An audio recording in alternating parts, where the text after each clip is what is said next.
de neoplasia maligna dentro de la urología que tiene ciertas particularidades. En primer lugar, es un cáncer que en la mayoría de casos 60% cursan asintomáticos.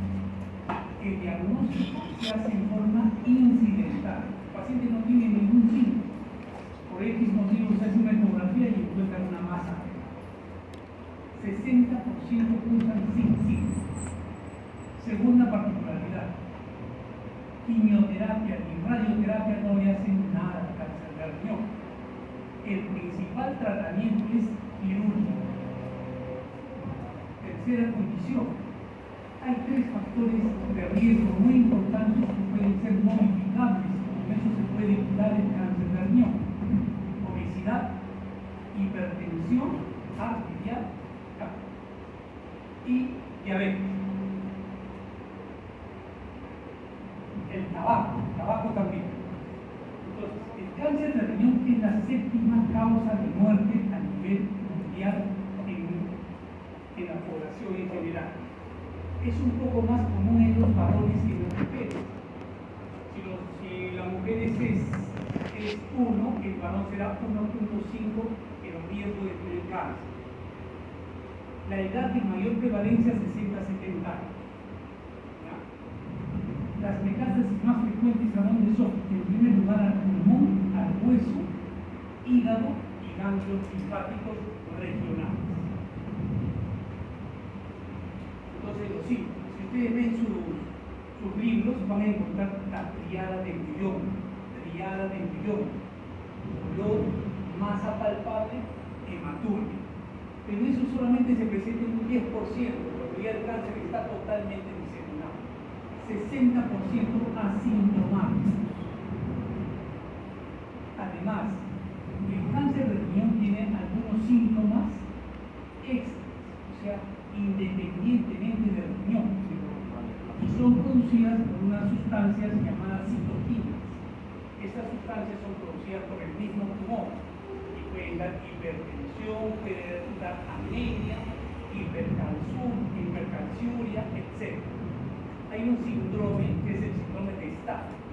Es el síndrome que afecta al hígado, es una disfunción hepática no metastásica, o sea, el hígado no tiene nada. Son las sustancias llamadas citoquinas que producen esa disfunción hepática. Saliendo el tumor, vuelve a la normalidad el problema hepático. Diagnóstico, por principio, lo primero, ecografía. Lo primero es la ecografía. Entonces, si encuentran una masa en el riñón, ¿qué van a solicitar? Tomografía. Y tomografía con contraste. ¿Saben que el contraste para tomografía es el contraste ionado? Esto acuérdense bien. Tomografía sin contraste, diagnóstico de qué? Y con contraste, tumores. Pero suponiendo que el paciente es alérgico al yodo o tiene una insuficiencia renal, resonancia, ¿no? Muy bien. Cuando tomen una tomografía, le piden tomografía con contraste y también sin contraste para el diagnóstico. ¿Por qué? Masa renal en cualquiera de los riñones. Le piden medir las unidades Hahn, que es la densidad del tumor. Por decir sin contraste le dicen 20 unidades Hahn. Le piden las unidades Hahn con contraste. El aumento más de 20 unidades Hahn, diagnóstico de cáncer renal. Es por eso que los masas renales grandes no necesitan biopsia para cáncer de riñón. Se determinan las características tomográficas y se opera. Ahora, los tumores renales tienen la capacidad también de dar trombos tumorales en las venas. ¿En qué venas? Vena renal o vena cava. La vena cava es la que atraviesa todo el cuerpo y desemboca en la orina, ¿cierto? Está muy arriba lo que pasa. La tomografía me va a decir, esta masa renal tiene un tumor es una masa renal del riñón derecho, pero además tiene un trombo en la vena renal o en la vena cava. Eso le da la tomografía. Pero siempre si ese tronco está solamente flotando dentro de la vena o está infiltrando la vena, la tomografía no me lo va a decir. ¿Quién me lo dice? La resonancia, angioresonancia. Es por eso que cuando toman una tomografía y ven trombo en la vena, ya sea vena cava, siempre deben solicitar un angioresonancia para ver si hay infiltración de la pared de la vena. Otro estudio es la gamografía renal. ¿En quiénes haría gamografía renal? En casos muy especiales, por ejemplo, cuando hay tumor bilateral. Hay tumor bilateral, quiero saber cuánto funciona cada riñón para ver si saco un riñón y al otro le saco un pedazo, o de repente a ambos tengo que sacarles solamente el tumor porque la función renal está muy detenidamente. El tratamiento quirúrgico, escúchenlo bien, como en toda neoplasia maligna, ahora, actualmente, está dirigida hacia la tumoración, sacar la tumoración con un poco de bordes sanos, ¿no? Ya no se saca, ven una masa renal de frente, antes se sacaba todo el riñón, ahora no, se trata de hacer preservación de nefrones, que es la nefrectomía parcial, solamente sacar la zona del tumor. Entonces, en esos casos pido gamografía renal. ¿En quiénes haré biopsia? Casos muy puntuales. Hablamos de masa renal pequeña. ¿Qué es una masa renal pequeña? Aquella que mide menos de 3 centímetros. ¿Y para qué haré biopsia? Porque así esta masa renal de 3 centímetros tiene las características tomográficas de cáncer, o sea, tiene un realce más de 20, etc. 25% son benignas. Entonces, yo puedo hacer una biopsia, de repente ese paciente tiene una masa renal benigna. 1. 2. Si es un paciente anciano, tiene diabetes, hipertensión, sufre del corazón, que si yo lo meto acá de repente se me muere. Entonces le hago una biopsia para saber primero si es cáncer o no. Y segundo, para hacer un tratamiento diferente a la cirugía, que es la ablación renal. ¿Qué es la ablación renal? Destrucción del tumor, ya sea con calor, que es la radiofrecuencia, o con frío, que es la crioterapia. Y otra condición es si, por ejemplo, el paciente tiene una leucemia o un linfoma y aparece una masa en el riñón, yo quiero saber si esa masa es metástasis de lo que tiene o es un tumor renal primario. Entonces, para esas condiciones se puede hacer la biopsia. Antes decían que hacer biopsia va a diseminar el tumor, totalmente falso. Siembra tumoral no existe. Otra cosa decían, que se hace biopsia, el porcentaje de detección del diagnóstico era muy bajo, llegaba apenas al 38-40%. Con las técnicas actuales, el diagnóstico puede llegar hasta un 90-95% de efectividad. O sea que ahora sí se hace biopsia. En estos casos, acá tienen la tomografía, tienen la imagen axial. Axial es cuando se divide el cuerpo superior e inferior. Tienen la imagen coronal, anterior y posterior, y la imagen sagital, derecha e izquierda. Lo que más usamos para el diagnóstico de cáncer es la imagen axial y coronal.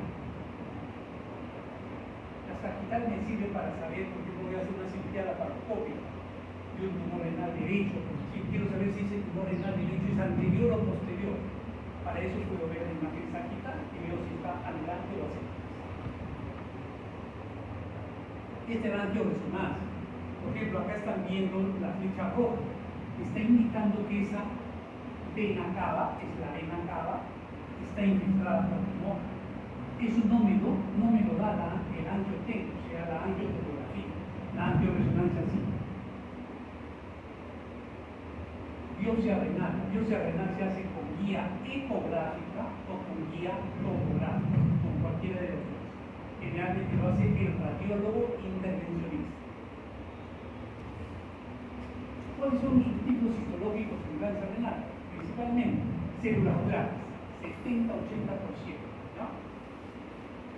Pide el papilar, 10 a 15%. Dentro del papilar hay papilar tipo 1 y papilar tipo 2. El papilar tipo 2 es el más agresivo, eso siempre recuerdo. Dentro del papilar, el 2 es el más agresivo. Cromófobo. Cuando sale un cáncer cromófobo es de muy buen pronóstico. El paciente, como si dijeran, tiene un cáncer benigno. Muy buen pronóstico. Y los de mal pronóstico son los de ductos colectores de Bellini y los que tienen componentes sarcomatoides. Ustedes cuando escuchen sarcoma en cualquier órgano, eso es malo, muy malo en cáncer. Dentro de un cáncer también lo puedo clasificar de acuerdo a las, por ejemplo, un cáncer son las plagas. Quiero saber cuál es el más agresivo y el menos agresivo. Para eso analizan el corte y van a establecer el grado de forma. El grado de forma son 4 grados del 1 a 4. El 1 es la célula cancerosa que más se parece a la célula normal. Y el 4 es el más bizarro. Entonces, ¿cuál es el más agresivo? El grado 4. Y eso se establece en base al tamaño de los nucleolos de la célula cancerosa. Acá tiene las características de la clasificación de forma. Esto es el trombo tumoral. Como les dije, el trombo tumoral puede presentarse en las venas. De vena renal, 23%, vena cava, 7%. Y hay un 1% que puede llegar hasta la rígula, desemboque en la rígula. El que tiene un cáncer renal o un trombo en la vena renal o en la vena cava ya será de muy mal pronóstico, no siempre. Y el mal pronóstico, si hay metástasis, si tiene ganglios positivos, si tiene infiltración de la vena, o también si hay síndrome paraneoplásico. Ahí sí el pronóstico disminuye. Diagnóstico, ya saben, cuando hay trombo es mejor la angioresonancia. ¿Cuántos tipos de trombos hay? Trombo 1 solamente afecta a la vena renal. Trombo 2, vena cava debajo del hígado. Ustedes saben que atraviesa, la vena cava atraviesa todo el abdomen, todo el tórax y desemboca en la aurícula. Entonces, el trombo 2 es debajo del hígado, el 3 detrás del hígado y el 4 está encima del diafragma. ¿Esto para qué me sirve? Para el tratamiento. Trombo 1 no necesita mayor cosa. Saco el tumor, lampo la vena y con eso sale todo el trombo. El trombo 2 sí necesita. Tengo que poder ultrar encima del trombo, otro ultrar debajo del trombo y otro ultrar en la otra vena renal, porque si no el trombo se puede ir por esos lugares. Y ahí ya saco el riñón, abro la vena cava, saco el trombo y de ahí lo sigo. El 3 sí ya requiere una mayor intervención quirúrgica. Muchas veces algunos urólogos tienen que llamar al cirujano de hígado. Pero si no, lo que tienen que hacer es liberar todos los ligamentos hepáticos, llevar el hígado hacia el lado izquierdo y con eso se presenta toda la vena cava. Se pone un plan por encima del tronco, que son por encima de las venas suprahepáticas, por abajo del trombo, plan para la otra vena renal y también hacen la maniobra de Prinde. Cuando lleven cirugía van a saber que Prinde significa plantar el pedículo hepático. Con eso pueden abrir, sacar el trombo y no hay problema. Y el 4 sí necesita definitivamente cirujano de tórax o cirujano cardiovascular. TNI. ¿Qué quiero que aprendan del TNI? Solamente que T1, T2 quiere decir cáncer renal localizado. T3 localmente avanzado. Y el T4 es un cáncer avanzado. Eso es lo que interesa. Acá tienen los estadios. El 1 y 2 son los localizados, están dentro del riñón. El 3 ya se fue fuera del riñón. Puede agarrar la vena renal, puede agarrar la vena cava. Y el 4 ya agarró otros órganos. Ese es el 4. Tratamiento. Tengo una masa renal pequeña, un paciente de 85 años.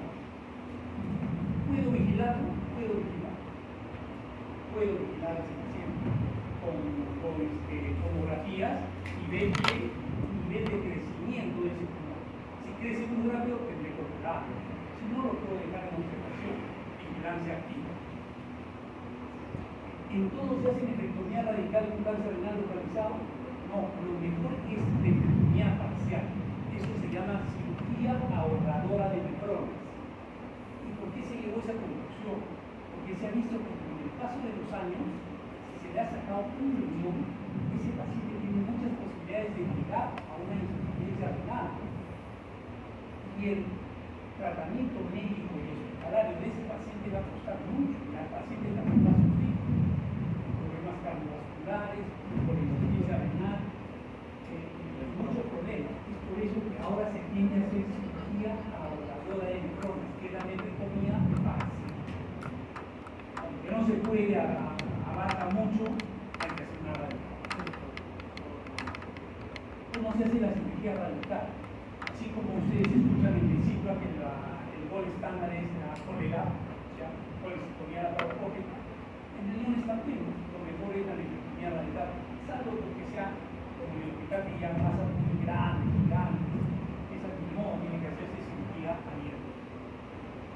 Y la otra es la robótica, pero la robótica más se usa para cirugía parcial, no para la radical. Acá ven la cirugía radical, ¿no? En la cirugía radical, cuando hacen el procedimiento quirúrgico, primero tienen que ligar la arteria, segundo la vena y luego el plexo, y así sacan toda la pieza operativa.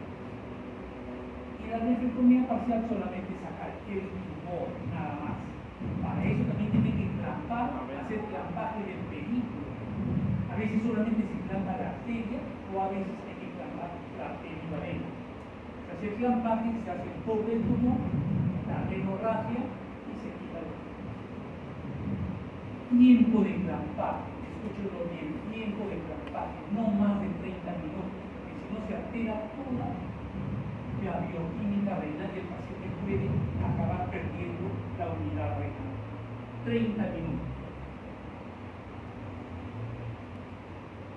Tratamientos ablativos, lo que les digo, masa renal pequeña.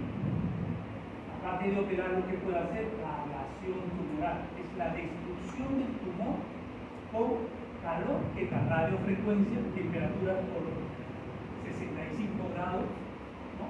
O por frío, que es la crioterapia, temperaturas de menos 70 grados centígrados. Con eso se produce la muerte celular. ¿Cómo se puede hacer esos tratamientos?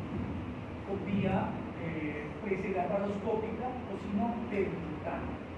Percutánea con vía tomográfica o hemográfica, puso el tumor, que a través de eso hay unas agujas que llevan calor o llevan el frío.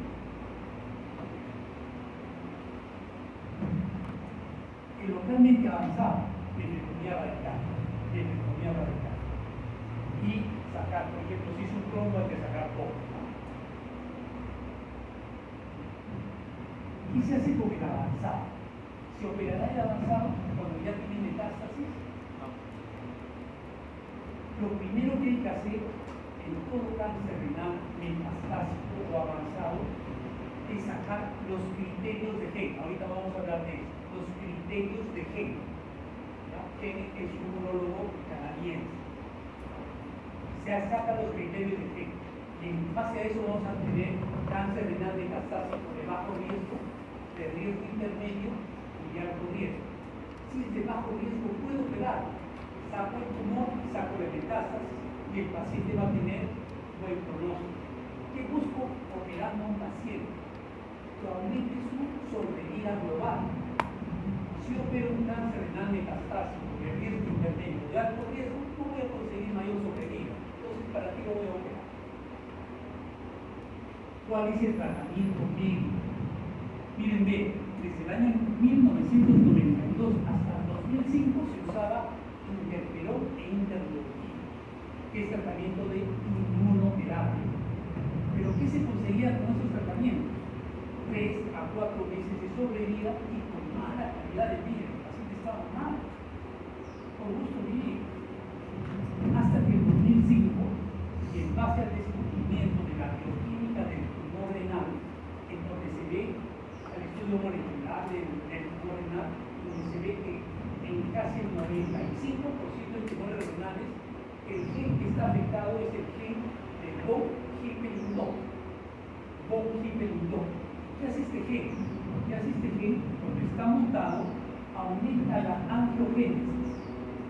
Entonces, se ve, si yo bloqueo la angiogénesis, voy a bloquear el crecimiento del tumor. Y surgieron la terapia target, que son los anti-angiogénicos.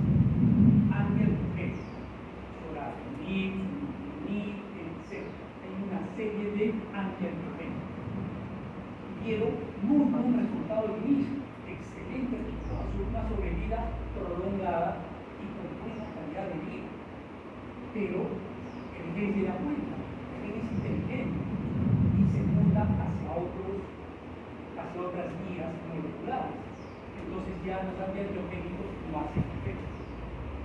Ahora han surgido nuevos antiangiogénicos. Se llaman angiogénicos de amplio espectro, están dando también buenos resultados. Pero los antiguos ya lo daban. Por ejemplo, subitinib, que es el gol estándar, antes era el gol estándar del cáncer renal metastásico, ahora ya no hace mucho efecto. Entonces surgió la nueva inmunoterapia. ¿Qué es la nueva inmunoterapia? La nueva inmunoterapia lo que busca es, cuando hay cáncer, nuestro sistema inmunitario está debilitado, está deprimido. Entonces, esta nueva inmunoterapia lo que hace es despertar nuestra inmunidad y que nuestra propia inmunidad actúe sobre el cáncer. Estos son los inhibidores de punto de control, los inhibidores checkpoint. Ahí surgieron, por ejemplo, el nivolumab, el ipilimumab. Y estos sí están dando resultados espectaculares. Buena sobrevida y buena calidad de vida. ¿Cuál es el problema? O sea, un tratamiento con ipilimumab, nivolumab en cáncer renal metastásico le está costando un promedio de 30.000 soles mensuales al paciente, cosa que muchas veces es imposible. Estos son los factores pronósticos en cáncer renal avanzado. Los criterios de gen: hemoglobina por debajo del límite normal, calcio corregido por encima de 10, tiempo de diagnóstico al inicio del tratamiento, o sea, hago el diagnóstico y cuándo voy a empezar el tratamiento, diagnóstico, o sea, el estado funcional del paciente, plaquetas mayores del límite superior normal, los neutrófilos mayores del límite superior normal, cada uno tiene un punto de 1, entonces bajo riesgo, si no tiene ningún factor es bajo riesgo. A ese paciente sí lo puedo operar, el tipo de tumor renal y el equipo la metástasis. Por ejemplo, si hay una metástasis pulmonar, yo llamo al cirujano de tórax que le quite la metástasis, ese paciente va a tener una buena sobrevida global. Pero si es de riesgo intermedio y alto riesgo, ya no se opera. Es mejor darle solamente tratamiento médico. ¿En base a qué? Antiangiogénicos y inmunoterapia. Ahora, en el cáncer renal metastásico hay algunas ocasiones que sí debo operar. Por ejemplo, viene un paciente que tiene un tumor renal grande, tiene metástasis cerebral, tiene metástasis pulmonar, pero ¿qué pasa? Que este paciente orina todos los días sangre, su hemoglobina baja y baja y baja. ¿Qué tengo que hacer? Pues quitar el tumor para que no sangre, pero no voy a aumentar la sobrevida global, solamente voy a calmar síntomas. O tiene mucho dolor de momento, calmo síntomas. Y ahí viene la terapia antiangiogénica, acá tienen los antiangiogénicos, y la nueva inmunoterapia. Ya les dije, quimioterapia y radioterapia no le hacen nada al cáncer de la piel. Aún ahora se sigue investigando algunas quimioterapias. Por ejemplo, el 5-fluoracil dice que da alguna sobrevida, pero todavía no hay estudios que estén avalando esto como quimioterapia. La radioterapia también dicen que ahora es dosis dependiente, o sea, están dando más dosis y dicen que eso está haciendo efecto en el cáncer de riñón. Estudios concluyentes aún todavía no hay. Esto es lo que se está están haciendo actualmente en cáncer renal avanzado, los famosos POCOS. ¿Qué son POCOS? Se da un inmunoterápico más otro inmunoterápico, se da un inmunoterápico más un antiangiogénico, o en la terapia triple, dos inmunoterápicos más un antiangiogénico. Por ejemplo, nivolumab más ipilimumab más causanib es el estándar. Pero ¿cuánto vale este tratamiento? Pues más de 40.000 soles mensuales, que hay que darlo por un espacio de 2 años.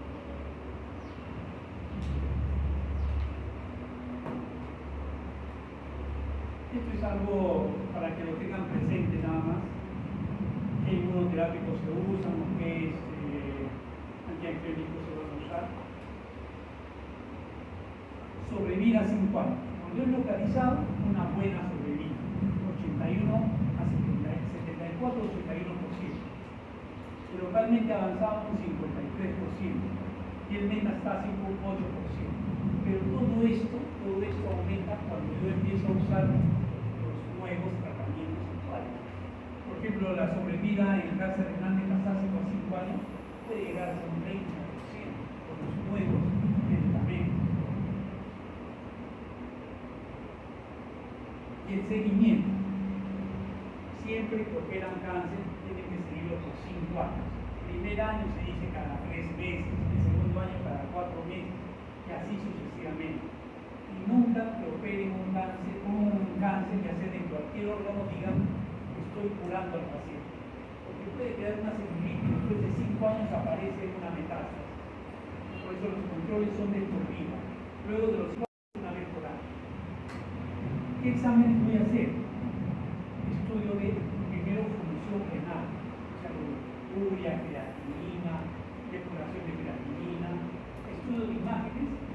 Con ecografía se pueden hacer cada 3 a 6 meses, pero tomografía solamente una vez por año. Muy bien, preguntas sobre cáncer renal.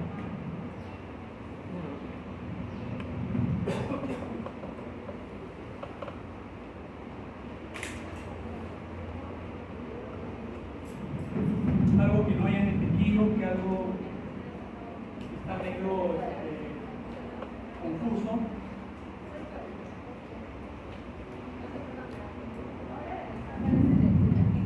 ¿Cómo?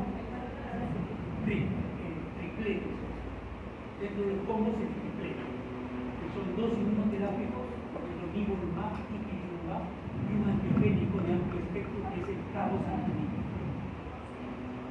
Doctor, solo había especificado de que en los riesgos solo se opera el riesgo bajo, ¿no? El riesgo intermedio y alto ya no se da, ya no se opera y solo se da tratamiento. Por eso, cuando tienes un cáncer renal metastásico, lo primero que tienes que hacer es sacar los criterios de gen. Esos criterios de gen. Con eso ves si es de bajo riesgo, riesgo intermedio o alto riesgo. El de bajo riesgo lo puedes operar, le sacas el tumor y le sacas la metástasis. Y con eso puedes lograr una sobrevida. Riesgo intermedio y alto riesgo, ya no. No aumenta la sobrevida, por gusto lo operas. Mejor le das tratamiento médico.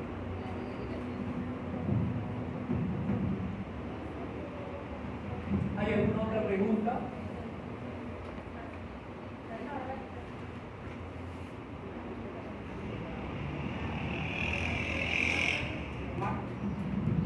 Bueno, pues vamos a continuar con cáncer de próstata.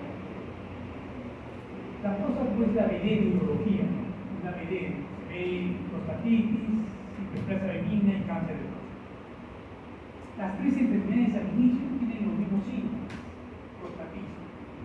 Ahora ya no se llama síndrome de prostatismo, se llama síntomas del tracto urinario inferior, porque se ha visto qué es el prostatismo, qué es el prostatismo, síntomas irritativos y síntomas orgánicos.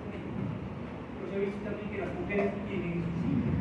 Por ejemplo, una mujer añosa que ya entró en menopausa tiene esos síntomas, por vejiga hiperactiva, por disfunción funcional, etc. Por eso ya cambió el nombre del síndrome.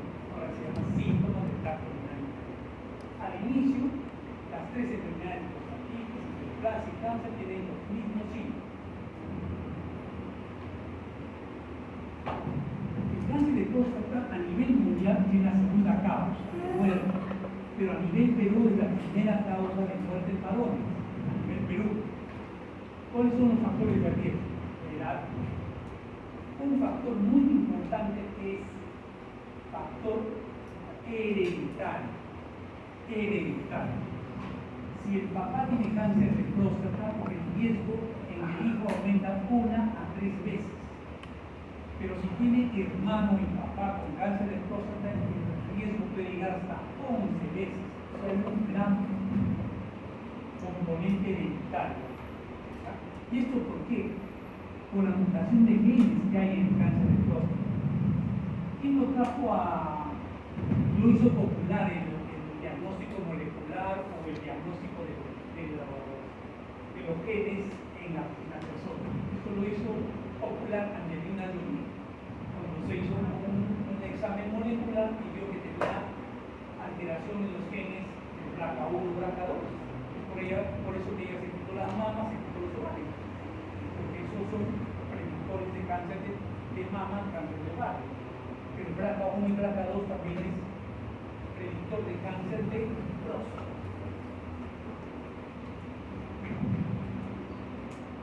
Por ejemplo, en la raza también tiene que ver, más frecuente en los raza negra, en cambio en los asiáticos casi no se ve mucho cáncer de próstata. Mucho se ha hablado de la prevención del cáncer de próstata y eso han hablado de algunas sustancias como el tomate, como el licopeno, la vitamina E, una serie de sustancias. También han hablado de las relaciones sexuales, que menos, más, mentira, no hay nada definido, pero que sí hay algo definido, hay algo que ustedes usan, ahora no hablaron de este equivado hiperplasia de próstata, usan dutasteride o finasteride, ¿no? Eso usado por mucho tiempo sí disminuye el nivel de PSA, entonces nos va a confundir. Por eso que se dice, paciente que esté usando finasteride o dutasteride, duplicar el PSA. Por ejemplo, si tiene PSA de 1, ese paciente debe tener PSA de 2.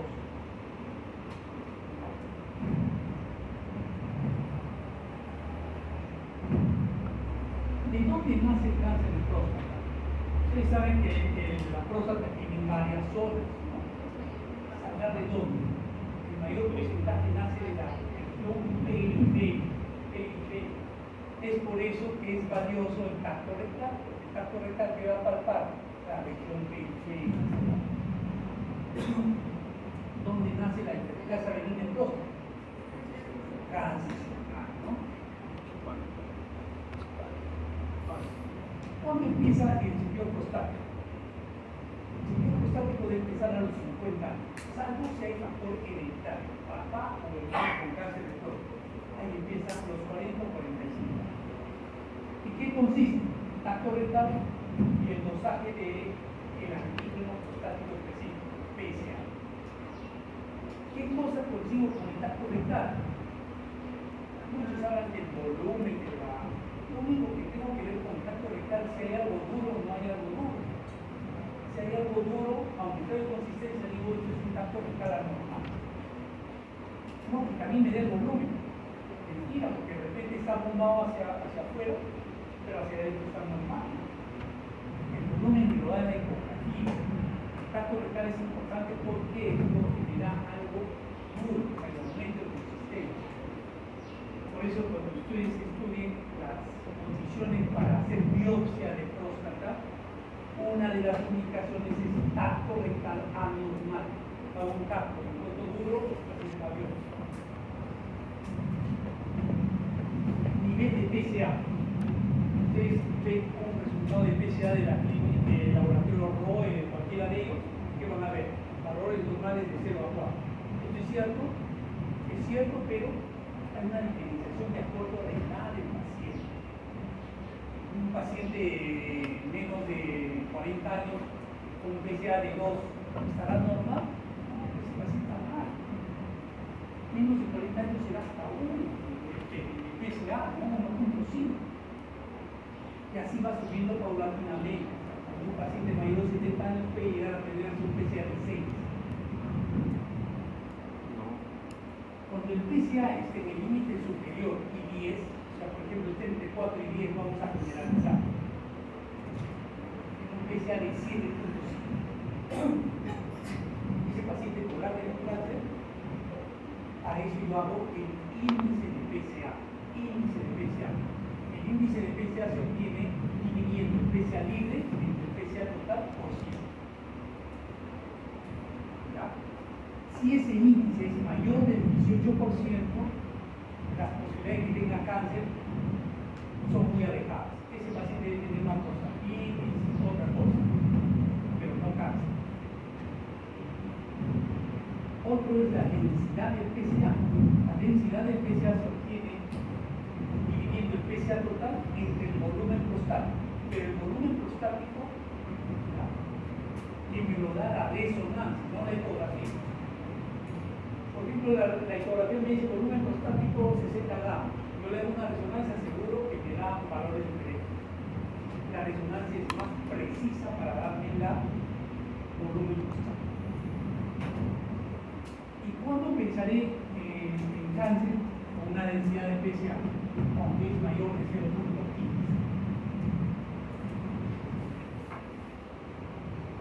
Antes, por ejemplo, hasta hace un tiempo decíamos indicaciones de biopsia de próstata para descartar cáncer. 1. Tacto rectal anormal. 2. PSA mayor de 10. 3. Cuando el PSA es entre 4 y 10, índice menor de 18%. Condiciones para hacer biopsia. Ahora han llegado, hace poco, 2 años, 3 años como máximo, resonancia magnética multiparamétrica de próstata. Multiparamétrica es cuando se usa contraste y biparamétrica cuando no se usa contraste. Ambas me dan diagnóstico, ambas me dan diagnóstico. Entonces, ¿qué me da la resonancia? La resonancia me dice, en la próstata hay un nódulo que, de acuerdo a la clasificación PIRATS, ahí ven, PIRATS es el grupo 1, 2, 3, 4 o 5. Si es 1, 2, es el benigno. Si es 3, hay duda.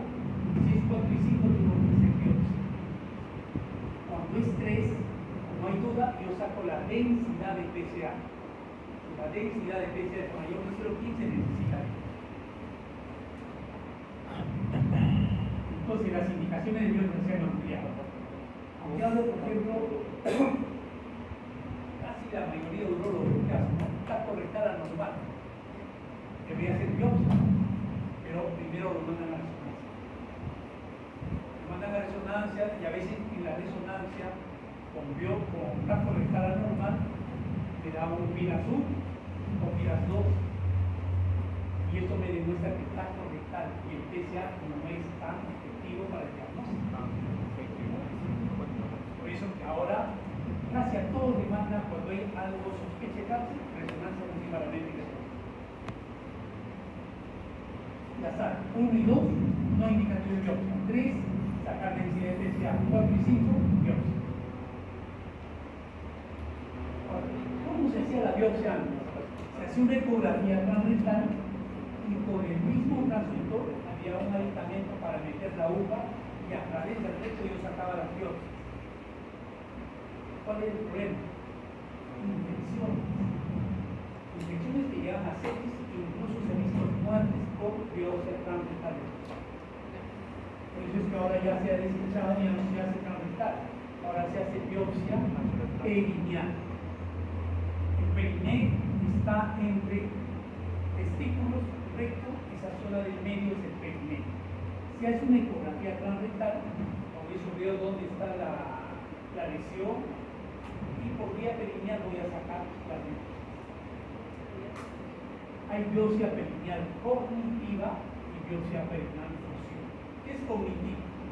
En mi consultorio pido una resonancia, la resonancia me dice PIRAS 5, veo dónde está el nódulo, tengo mi ecógrafo transrectal, hago la ecografía, localizo con mi ecógrafo, localizo, por ejemplo, el lado izquierdo de la próstata, el nódulo está en el ápex, y en esa zona saco varias zonas. ¿Y qué es la biopsia fusión? La fusión, hay un aparato especial, por ejemplo, pero hay dos más. Uno que está en la clínica internacional y el otro que tiene un médico particular. un aparato de ecografía, pero que tiene un software que le va a incluir las imágenes ecográficas con las de resonancia. Entonces yo, haciendo la ecografía, estoy viendo puntualmente la resonancia, el nódulo por resonancia. Entonces hago una biopsia, se supone más precisa y más perfecta. Esa es la biopsia función. Pero se han hecho revisiones, estudios, revisiones sistemáticas sobre comparaciones de biopsia función con biopsia cognitiva. Llegó a la conclusión de casi los resultados. Un ligero favoritismo para la biopsia función, pero no es determinante. Entonces ahora, y el problema es el costo. Una biopsia función en forma particular te está costando más o menos 20.000 soles. Una biopsia cognitiva te está costando 3.000 soles. El problema del costo. Histología tumoral. ¿Qué me da la biopsia? La biopsia me va a decir que si es un adenocarcinoma, si hay una proliferación acinal pequeña, si hay pin de alto grado. ¿Qué es el pin de alto grado? Neoplasia intraepitelial de alto grado. Si es inflamatorio o si es infección normal. Adenocarcinoma y el resto son o precáncer o son benignos. Y aparte de eso, me da el apellido, el gliso. El gliso es algo como el forma que vimos en cáncer renal. El gliso es lo mismo. ¿Ya? ¿Qué hace el patólogo? El patólogo en un campo microscópico ve la celularidad. Hay gliso 1, 2, 3, 4 y 5. Se dice que el gliso 1 y 2 no son cáncer. Son casi células normales, algo deformadas, pero no son cáncer. Se considera cáncer a partir del gliso 3. Entonces, en un campo microscópico ve que el gliso o qué células tipo gliso predomina. De repente predomina el 3, de repente predomina el 4. ¿Y cuál es la segunda célula que predomina?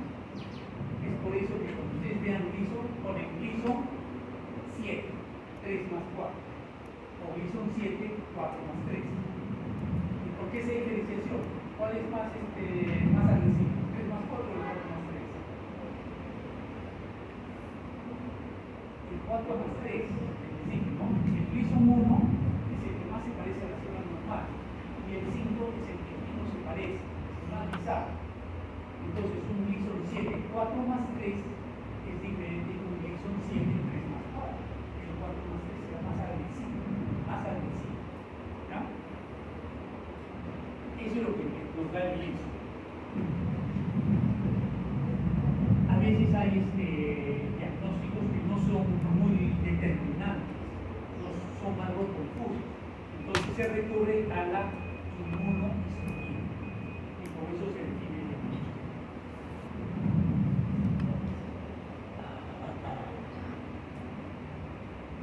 De acuerdo a eso, yo puedo establecer el grupo pronóstico. Por ejemplo, tengo grupo gliso 6, bajo riesgo. Gliso 7. Hay dos glisos 7. Entonces, será intermedio, pero de buen pronóstico, mal pronóstico. Y tengo el otro 9 y 10, que son de alto riesgo. Entonces, la Sociedad Internacional de Próstata los ha dividido. Grupo 1 y sub 1, gliso 6. Y sub 2 es el 7, pero el 3 más 4. El sub 3 es el 4 más 3. El sub 4 es el gliso 8. Y sub 5 es el 9 y 10. Y sub 1 bajo riesgo. 2 riesgo intermedio de buen pronóstico. El 3 riesgo intermedio de mal pronóstico. El 4 es el alto riesgo. Y el 5 es el muy alto riesgo. ¿Ya? Esa es la diferenciación en cuanto a celularidad. Ya tengo diagnóstico, me llevo el diagnóstico al consultorio, ¿qué voy a hacer? Estadiado. ¿Qué es el estadiado? Ver si el cáncer de próstata solamente está en la próstata o ya se fue a otro órgano. Para el estadiaje lo que se usa es las imágenes tradicionales, las que se usan hasta ahorita están en las guías internacionales, y las nuevas imágenes. Las imágenes tradicionales, ¿cuáles son? Tomografía de tórax, abdominopélvica y la radiografía ósea. Con eso yo determino si tiene metástasis en otro cuerpo, en otro órgano. ¿A dónde se va el cáncer de próstata por primera vez? Ganglios y hueso. Y después ya se va al resto de órganos. ¿Cuáles son las nuevas imágenes? Primero, la resonancia magnética del cuerpo entero. Y la segunda es el PSMA. ¿Qué cosa es el P? ¿Alguien sabe qué es el P? PET-CT. ¿Cómo? Claro, la tomografía por emisión de positrones. ¿Qué cosa viene? Son imágenes tomográficas, pero además me da resultados metabólicos. Entonces me dice, el tumor está en la próstata, pero además tiene aumento de metabolismo en la vértebra tal. Cuando hay aumento de metabolismo, ¿qué quiere decir? Que replicación celular, mayor replicación celular, ¿y eso qué me indica? Metástasis. Por eso el PSMA me da tumor más sitios de metástasis. Eso es el PSMA. Y ahora se habla de terapnóstico. ¿Qué quiere decir? Terapia más diagnóstico. Yo hago un PSMA, pero a ese PSMA no es que se le pone el contraste, que es el PSMA, le agrego lutesio. ¿Qué hace lutesio? Lutesio se va a los sitios donde hay mayor metabolismo. Y con eso estoy haciendo un tratamiento de las metástasis. Terapnóstico. Y aparte están las pruebas moleculares para determinar qué gen está mutado. Puede ser BRCA1, BRCA2, PAR, etc. En cáncer localizado tengo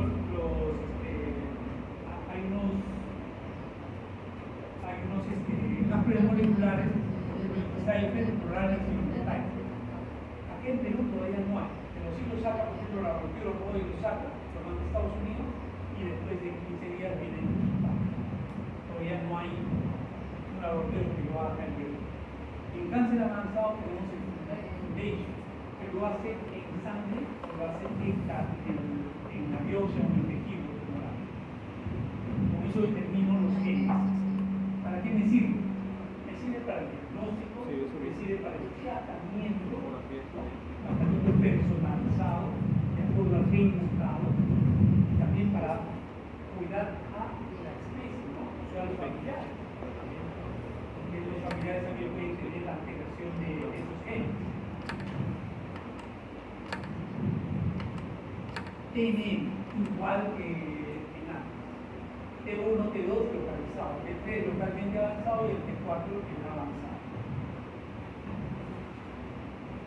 Acá tienen el 1 y 2 localizados, solamente está en la próstata.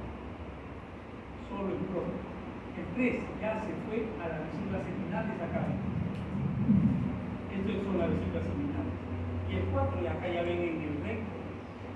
¿Sí?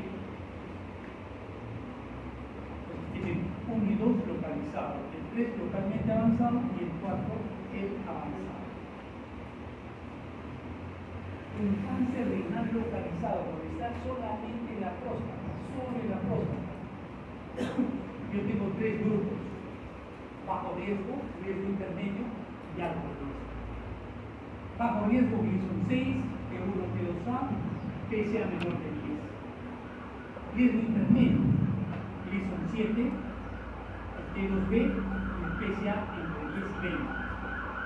Y alto riesgo, Gleason 8 a 10, T2C, T3A y el PSA mayor de 20. ¿Para qué me sirve esto? Para el tratamiento.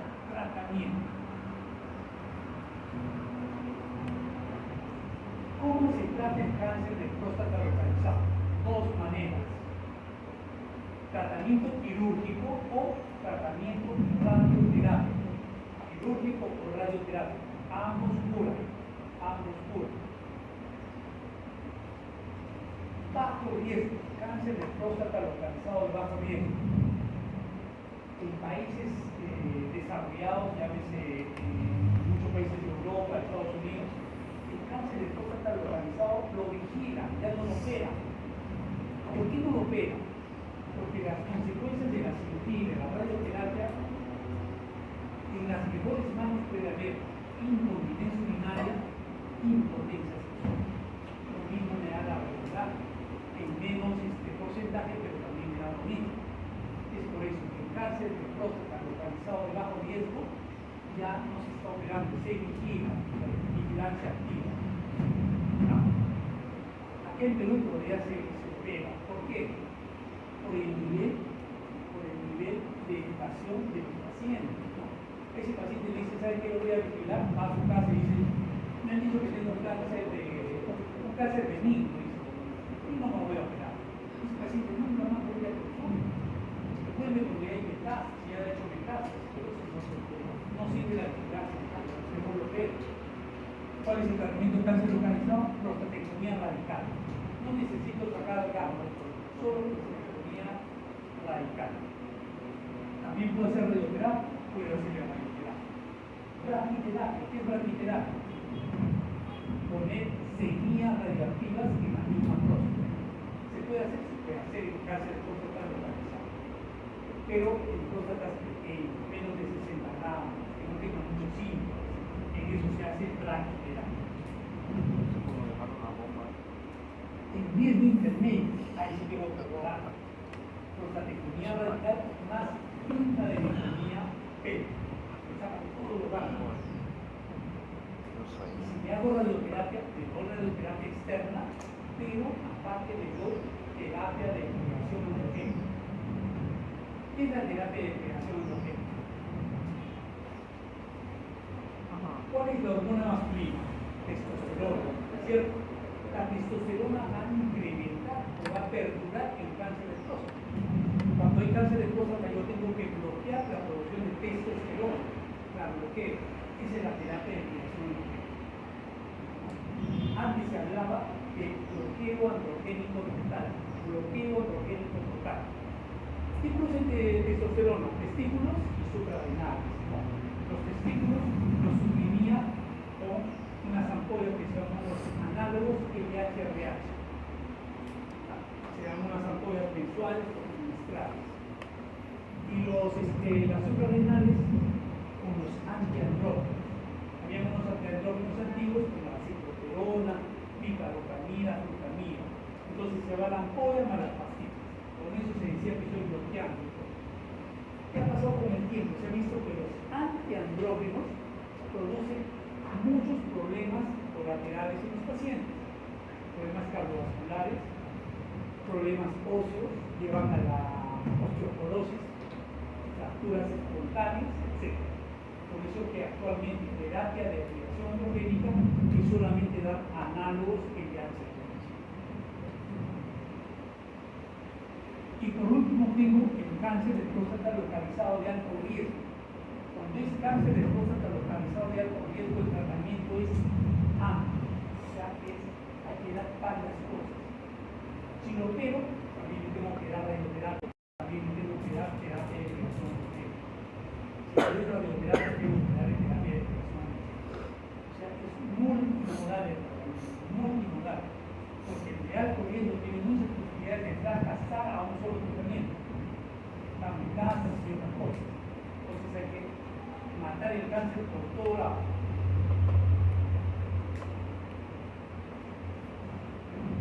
¿Cómo se hace la prostatectomía? Prostatectomía radical abierta, con corte, laparoscópica y la robótica. ¿Por qué surgió el robot? Justamente el robot ha surgido por el cáncer de próstata.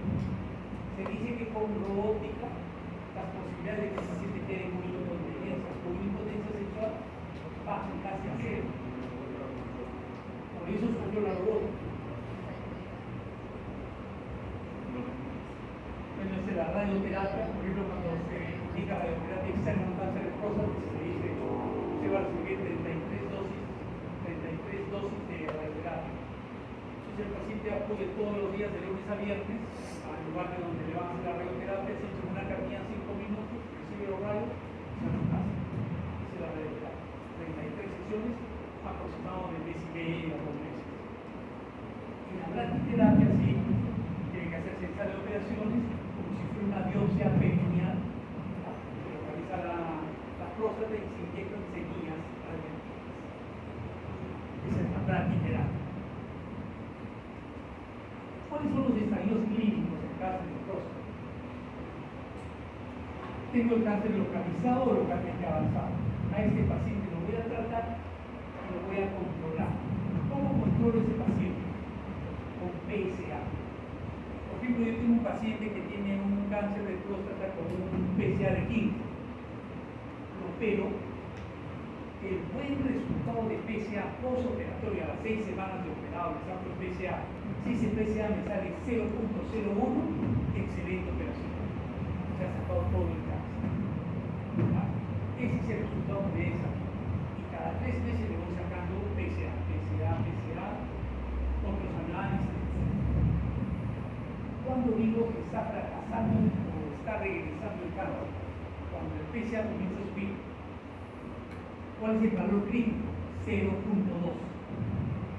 Dos valores de 0.2 me indican recidiva bioquímica. O sea, el cáncer ha regresado. ¿Cómo es el tratamiento con radioterapia? Le doy radioterapia al paciente, 33 sesiones, espera 6 semanas y le hago el PSA. Suponiendo que tenía 15, no va a bajar así a 0.01. Primero bajará pues a 10, 5, hasta que llegue un punto que ya no baja más, generalmente 0.5, generalmente. Entonces, cuando hablo de fracaso de la radioterapia, 0.5 más 2 es el nariz más 2, pero 3 valores seguidos. Ese es el fracaso de la radioterapia y se llama también recidiva bioquímica. Porque ya tiene un otro estadio, recidiva bioquímica. ¿Qué hago cuando hay una recidiva bioquímica? Voy a estadiar al paciente para ver si tiene metástasis. ¿Cuál es el mejor estudio de recidiva bioquímica? El PET-PSMA, PSMA diagnóstico. Hay en el Perú, sí tenemos en el Perú PET-PSMA. El paciente no tiene mucho dinero, ¿qué le pido? Resonancia del cuerpo entero. No tiene plata, tomografía más gamografía.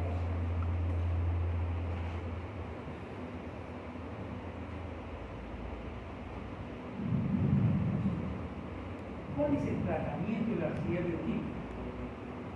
Hablemos en forma general, que en la teoría tienen descrito todo, pero en forma general para que se les quede. Recidiva bioquímica producida antes del año del tratamiento, terminé mi cirugía, antes del año se produjo la elevación del PSA, recidiva bioquímica antes del año, igual con la radioterapia, estoy hablando de un problema grave. He dejado cáncer y ese cáncer se ha ido por todo el cuerpo.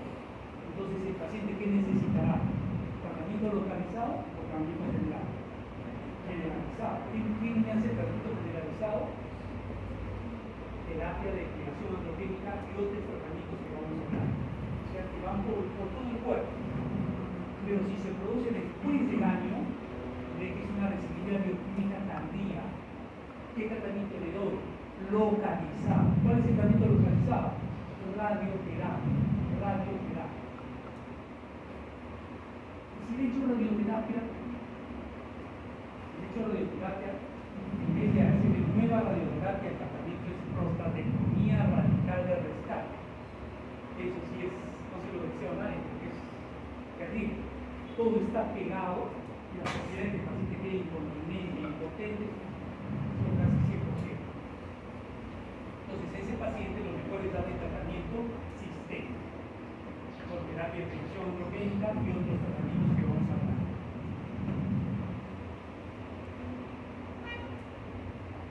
Ahora, la terapia de creación androgénica es exenta de efectos colaterales, ¿no? Todo lo que puede producir, impotencia, aumenta las enfermedades cardiovasculares, síndrome metabólico, sarcopenia, osteoporosis, obesidad, insuficiencia renal, incluso deterioro cognitivo, también da depresión.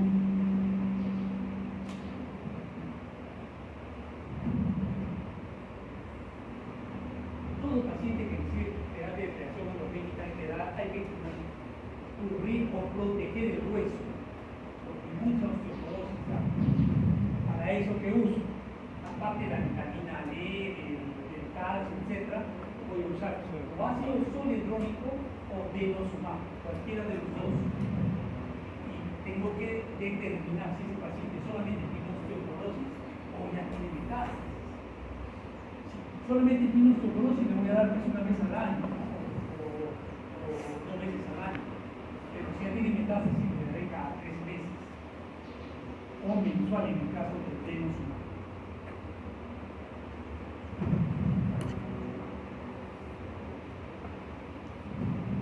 Muy bien, entonces hablamos de necesidad de energía. Estoy dando mi terapia de creación androgénica y sigue dando resultados. ¿Cómo se llama eso? Se llama cáncer de próstata sensible a la castración. ¿Qué quiere decir sensible a la castración? Que le estoy dando la terapia de creación androgénica y me está yendo bien, ¿no? Pero supongamos que el paciente hace metástasis. Cáncer de próstata sensible a la castración con metástasis. ¿Qué cosa voy a usar ahí? Apréndanse de esto, solamente hay 4 drogas: docetaxel, abiraterol, enzalutamida y apalutamida. Son las 4 drogas que voy a usar. Y en base a unos estudios, Charter, Láctico, Estampil, Examen, Taipa. En base al Charter, al estudio de Charter, se vio que los cánceres de próstata sensibles a la castración, pero con metástasis, ¿verdad? Pueden ser de alto volumen o de bajo volumen. Los de alto volumen son 4 o más lesiones óseas, con una más fuera del esqueleto axial, o sea, de la espina o de la pelvis, o que tengan enfermedad visceral, en el hígado o en cualquier otro órgano. Eso es alto volumen. En alto volumen, ¿cuál es el mejor fármaco? Docetaxel. ¿Verdad? Yo puedo usar los 4, pero ¿cuál es el mejor? Docetaxel. Y en base al estudio Latitud surgió el alto riesgo. Alto riesgo. ¿Qué es alto riesgo? Tienen 2 o 3 de los siguientes criterios. Jason mayor o igual a 8. 3 lesiones óseas y enfermedad visceral. Si tiene 2 o 3 de esos riesgos, es alto riesgo. ¿Cuál es el mejor fármaco para alto riesgo? Abiraterol. ¿Puedo usar enzalutamida para otomía? Puedo usar. Pero lo que estoy diciendo, ¿cuál es lo mejor?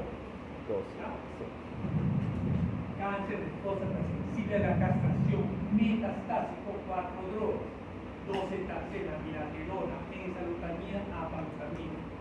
Cáncer de próstata sensible a la castración, metastásico, de alto volumen. ¿Qué droga usaré? Docetaxel. Cáncer de próstata sensible a la castración, metastásico, de alto riesgo. ¿Qué usaré? Abiraterol. ¿Ya? Y al igual que el cáncer de riñón, también ahora se usan tripletes, ¿no? Tripletes o dupletes. Pero cuando yo estoy usando estas drogas, sí, no dejo de poner ampolla, o sea, la terapia de creación androgénica, el análogo no lo dejo de poner. Junto con esto voy a usar la ampolla mensual o trimestral.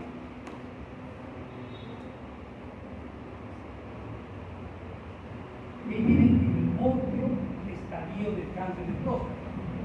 Cáncer de próstata resistente a la castración. Resistente a la castración. ¿Cómo se define esto?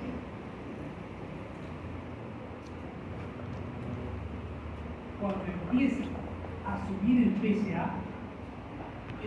yo le estoy dando terapia de creación androgénica, pero aún dándole terapia de creación androgénica, el PSA se le baja. Yo tengo que primero sacar testosterona al paciente.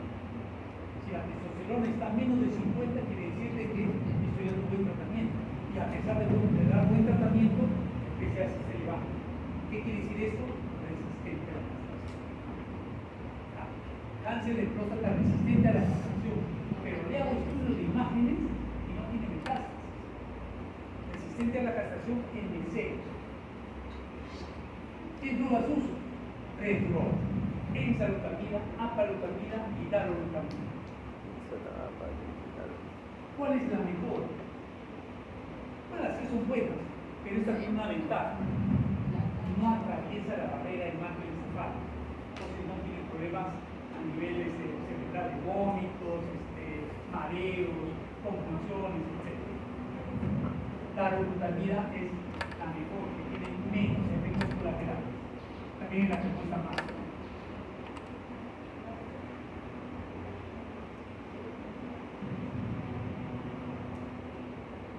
Hablamos de cáncer de próstata resistente a la castración M0. ¿Qué quiere decir M0? Que no tiene metástasis. Ahora bien, el cáncer de próstata resistente a la castración M1. M1 es ya metástasis. ¿Qué drogas voy a usar? Acá sí uso de todo. Todas las drogas que he usado las puedo volver a usar. Todas las cosas. Puedo usar docetaxel, puedo usar amigaterona, hexalutamida. El docetaxel es un quimioterápico. Docetaxel quimioterápico. Hay otro quimioterápico que se usa en cáncer de próstata, cabazitaxel. Cuando tiene metástasis ósea, puedo usar radium 223. Les hablé del teragnostico. Cuando hago PCMA y le agrego el test, estoy haciendo teragnostico con un test. Si le he hecho exámenes moleculares, veo que hay inestabilidad microsatélite, puedo usar el pembrolizumab, que es un inmunoterapia. Si hay un PITEC mutado, la medicina de precisión implica que yo tengo que hacer estudios moleculares, estudios de genes. PITEC mutado, puedo usar el ipatasertib. Si hay mutaciones de genes reparadores de DNA, que eso ocurre en BRCA1, BRCA2, ahí puedo usar el olaparib. O sea, estoy dando con estudios moleculares medicina de precisión. De acuerdo a qué mutado, estoy dando el tratamiento. Lógicamente, ese paciente va a ir muy bien. Este bloqueo androgénico bipolar es algo poco entendido. ¿Por qué? Dijimos, ¿quién mantiene el cáncer de próstata? Testosterona. Pero acá, yo le voy a dar mensualmente enantato de testosterona, testosterona. Le quito todo y le doy eso mensual. ¿Cuál es la explicación? En modo sencillo es lo siguiente. Ustedes están utilizando su computador y de repente algo va mal, no funciona bien, ¿qué hacen? Resetean, reinician, algo similar.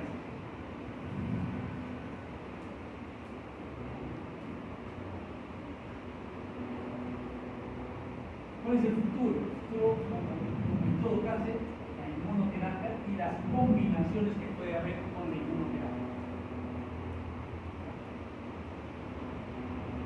Cada vez más se está estudiando la terapia androgénica bipolar, o sea, dar testosterona mensualmente.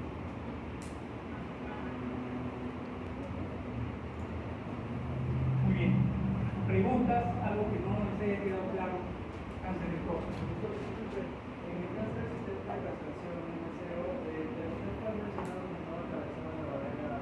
Darolutamida. ¿Cómo? El darolutamida es el mejor. Es el mejor, pero el que más cuesta, ¿no? Claro. Gracias.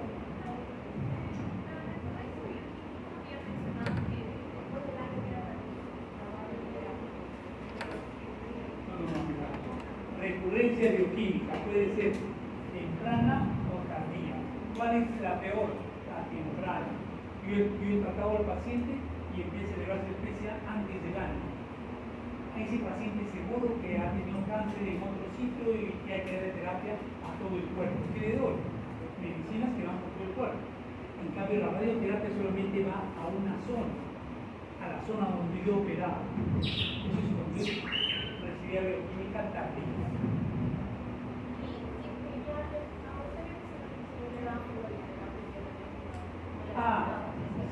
claro, si a un paciente no lo he tratado con cirugía, sino lo he tratado con radioterapia, ¿qué le doy?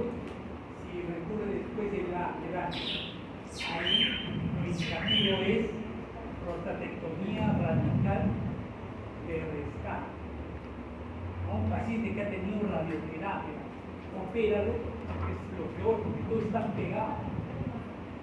Entonces, mejor es darle tratamiento de. ¿Alguna otra pregunta?